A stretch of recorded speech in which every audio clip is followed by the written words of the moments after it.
ಹಿನ್ನೆಲೆಯಲ್ಲಿ ಕರ್ನಾಟಕ ರಾಜ್ಯದಲ್ಲಿ ಪೊಲೀಸರ ಕೈಗಳನ್ನು ಕಟ್ಟಿ ಹಾಕುವಂತ ಒಂದು ದೊಡ್ಡ ಪ್ರಯತ್ನ ಸರ್ಕಾರದಿಂದ ಆಗಿದೆ.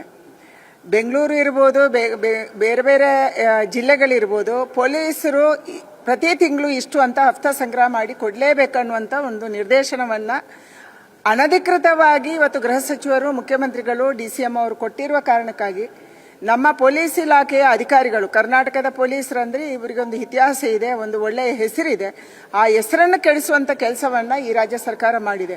ಅವರನ್ನ ಬೇರೆ ಬೇರೆ ಪ್ರಲೋಭನೆಗೆ, ಮುಖ್ಯವಾಗಿ ಬೆಂಗಳೂರಿನ ಸುತ್ತಮುತ್ತ ಲ್ಯಾಂಡ್ ಮಾಫಿಯಾ ಮಾಡೋದಕ್ಕೆ ಒತ್ತು ಕೊಡುವಂಥದ್ದು, ರಾಜ್ಯದ ಬೇರೆ ಬೇರೆ ಭಾಗಗಳಲ್ಲಿ ಡ್ರಗ್ ಮಾಫಿಯಾಕ್ಕೆ ಒತ್ತು ಕೊಡುವಂಥದ್ದು. ಇವತ್ತು ಧಾರವಾಡದಲ್ಲಿ ಏನು ವಿದ್ಯಾರ್ಥಿಯನ್ನ ಹೆದರಿಸಿ ಬೆದರಿಸಿ ಅನವಶ್ಯಕವಾಗಿ ಅವನಿಗೆ ಡ್ರಗ್ ಕೇಸಿನ ಒಂದು ಬೆದರಿಕೆಯನ್ನು ಹಾಕಿ ಅವನು ಸುಸೈಡ್ ಮಾಡುವಂಗಾಗಿದೆ ಅಂತ ಎಲ್ಲ ಪೊಲೀಸ್ ಅಧಿಕಾರಿಗಳಿಗೆ ಕಠಿಣವಾದಂಥ ಕ್ರಮವನ್ನು ಕೈಗೊಳ್ಳಬೇಕು.